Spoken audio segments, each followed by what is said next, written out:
Shalom. All praises to Yahweh B'Shem Yahushai. Double honors to the apostles and the elders of Great Millstone. Shalom to the elect. B'Shem Rachak. My name is Jacobo from Plaintables camp. This is Daniel, the second chapter. Talks about the legs of iron, the feet of miry clay. The legs of iron is referring to the Roman Empire. And the apostle is going over to the elder in Texas. He pulled up a culture critic, I believe it's X form of Twitter. Let's read the prophecy first. His legs of iron, his feet partly of iron and a part clay. Those are different European nations. Thou sawest till the stone. Let me go down here to interpretation.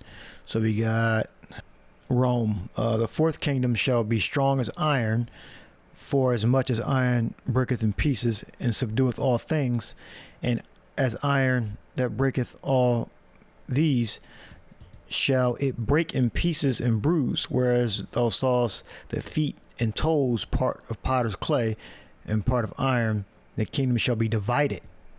Why? Because you have the differences within those European countries. But there shall be in it of the strength of iron, for as much as thou sawest the iron mixed with miry clay. As the toes of the feet were part of iron and part of clay, so the kingdom shall be partly strong and partly broken. Yeah, the EU, the different European countries are not seeing eye to eye on everything. So eventually they're going to use their military and they're going to shoot their nuclear fire and use their resources to destroy America, right? Which is Rome. And you can say the other miry clay, partly strong, partly weak, those are the different, let's say, vassal states being ruled by America, which represents Rome. It says here, America was, I'm just going to say it. So let's go. Then I'm going to cut it. Let's see where the Spirit takes me. This is off of Elon Musk's Twitter. He reposted this. America was founded to be the successor of ancient Rome, but most don't know how deep the parallels run from its grid plans to its constitution.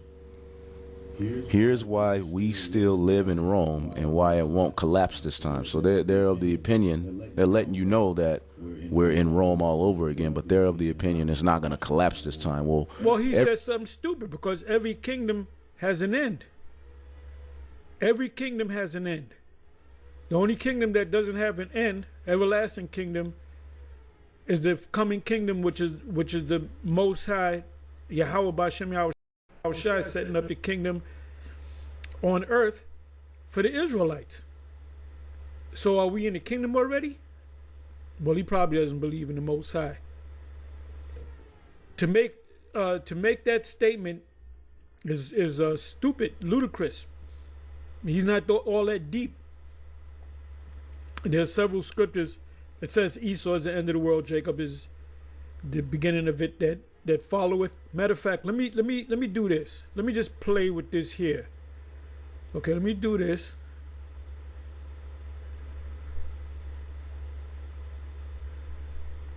Let me just put to an end. To an end. Let's see what comes up. I might modify it and put just N. Okay. Okay, let's see what this says. Job 26:10. He hath compassed the waters with bonds until the day and night come to an end. Psalms 7:9. Oh, let the wickedness of the wicked come to an end, but establish the just. For the righteous power trieth the hearts and reigns. Let me read that again. Psalm 7:9. I didn't know it was going to come up. I said, let me put in to an end. Oh, let the wickedness of the wicked come to an end, but establish the just, the righteous, the Israelites. For the righteous power, or the Most High, trieth the hearts and reigns. All right, so when you go to back to Daniel, go to Rome. Let's see if it's going to have the generic thing for iron, but it should say it in prophecy. We parazal. This is iron, because it gives no explanation of in their definitions anyway, because the word means iron. This is interpreted by the prophet what the iron means. So it says the fourth kingdom shall be strong as iron.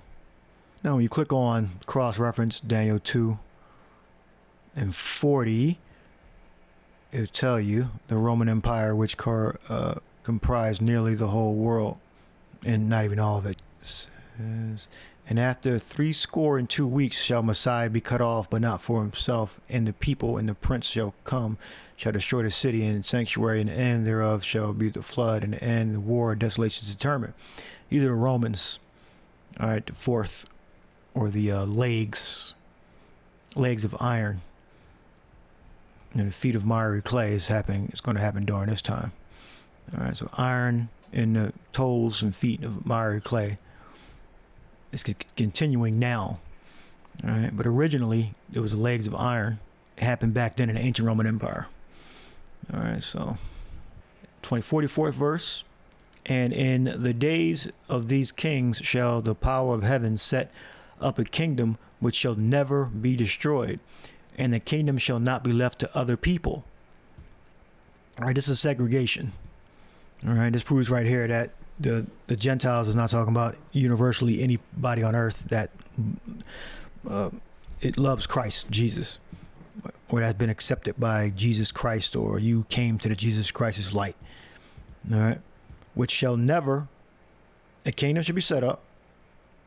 Shall the power of heaven set up a kingdom which shall never be destroyed, and the kingdom shall not be left to other people. Those would be this is to other people is universally everyone else that are not Israelites. All right, so that means this proves here by prophecy that the Gentiles cannot be talking about people that are not Israelites, because the kingdom belongs to the Israelites.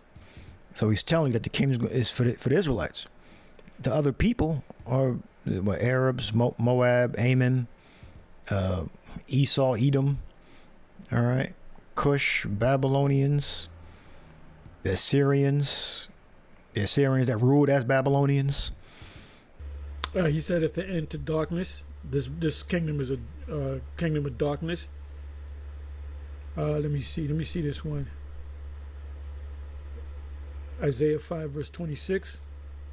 And he will lift up an ensign to the nations from far, and will hiss unto them from the end of the earth. That's the other side of the earth. We're on the other side of the earth.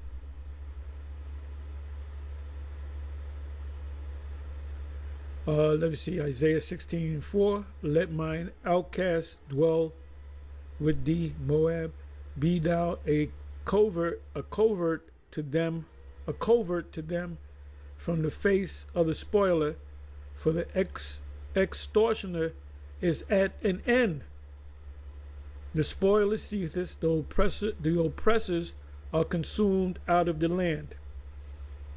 That's another good one. Write that down.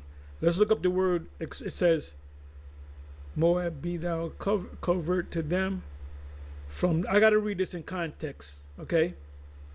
From the face of the spoiler. So I'm applying this to Esau. For the extortioner is at an end.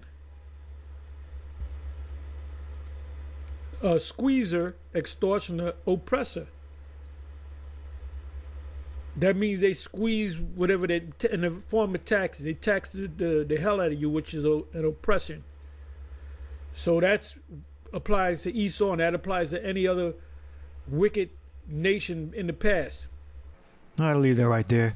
The oppressor, is Esau, Edom, and the different nations that oppress Israel, because we're scattered amongst the nations, and we look like the nations.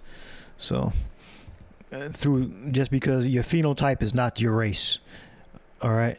Your race is determined by your genealogy on your father's side. Just because you have a certain phenotype doesn't mean you are now an Edomite, or you are now a Moabite, or Ishmael.